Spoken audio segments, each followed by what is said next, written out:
Helicopter বিধ্বস্ত হয়ে ইরানের প্রেসিডেন্ট ইব্রাহিম রাইসি নিহত হওয়ার পর দেশটির অন্তর্বর্তীকালীন প্রেসিডেন্ট হয়েছেন মোহাম্মদ মুখবার।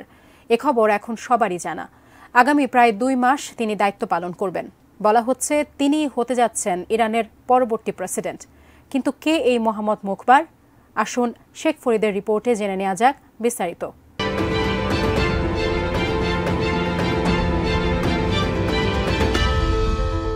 ইরানের নতুন অন্তর্বর্তীকালীন প্রেসিডেন্ট হিসেবে বর্তমান ভাইস প্রেসিডেন্ট মোহাম্মদ মুখবারের নাম ঘোষণা করেছেন দেশটির সর্বোচ্চ নেতা আয়াতুল্লাহ আলী খামেনি। সেই সঙ্গে প্রেসিডেন্ট ইব্রাহিম রাইসির নিহতের ঘটনায় 5 দিনের রাষ্ট্রীয় শোকও ঘোষণা করেছেন তিনি। ইরানের সংবিধান অনুযায়ী প্রেসিডেন্টের অবর্তমানে দেশটির অন্তর্বর্তী প্রেসিডেন্টের দায়িত্বে আসেন ভাইস প্রেসিডেন্ট। সাংবিধানিক বিধি অনুসারে এখন ইরানে 3 সদস্যের একটি কাউন্সিল গঠন করা হবে। সে কাউন্সিলের প্রধান হবেন মোহাম্মদ মুখবার।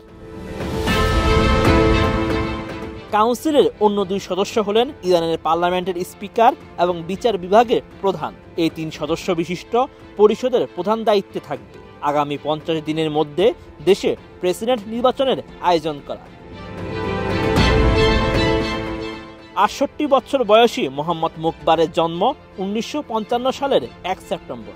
রাইসির মতো তিনিও দেশটির শীর্ষ নেতা আলী হোসাইন খামেনির ঘনিষ্ঠ এবং আস্থাভাজন। 2021 সালে তিনি প্রথমবার ইরানের ভাইস প্রেসিডেন্ট নির্বাচিত হন। ওই নির্বাচনে জিতে রাইসি প্রেসিডেন্ট হয়েছিলেন। এর আগে সর্বোচ্চ নেতা আয়াতুল্লাহ খামেনির আদেশ কার্যকর করার জন্য গঠিত সেতাত নামে একটি প্রতিষ্ঠানের প্রেসিডেন্ট হিসেবে টানা 14 বছর দায়িত্ব পালন করেন মুখবার। এই সময়কালের মধ্যে তিনি সমাজ কল্যাণে এমন সব কাজ করেন যা তাকে ইরান জুড়ে জনপ্রিয় ব্যক্তিত্বে পরিণত করে। সানবিট সব দিবে সামাল। সানবিট ম্যাজিক প্রেস ডিশওয়াশিং এর মাথা ঘোরানোর সলিউশন। সেটাদের আগে মুখবার চীনা ব্যাংকের পরিচালনা পর্ষদের সভাপতির পাশাপাশি দক্ষিণ ইরানের খুজেস্তান প্রদেশের গভর্নর হিসেবে দায়িত্ব পালন করেন। 2টি পদেই সফলভাবে দায়িত্ব পালন করেন তিনি। তাই শীর্ষ স্থানীয় ব্যবস্থাপকের ভূমিকায় মুখবারকে বিশেষ অভিজ্ঞতা সম্পন্ন বলে বিবেচনা করা হয়।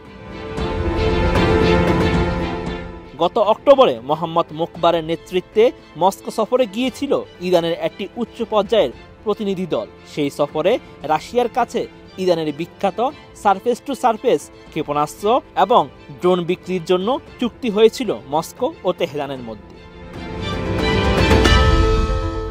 ইরানের পারমাণবিক ব্যালিস্টিক ক্ষেপণাস্ত্র প্রকল্পের সঙ্গে সংশ্লিষ্টতার অভিযোগে 2010 সালে মুখবারের উপর নিষেধাজ্ঞা জারি করেছিল ইউরোপীয় ইউনিয়ন। 2 বছর পরে অবশ্য ইইউ সেই নিষেধাজ্ঞা প্রত্যাহার করে নেয়। Sheikh Farid, ATN news.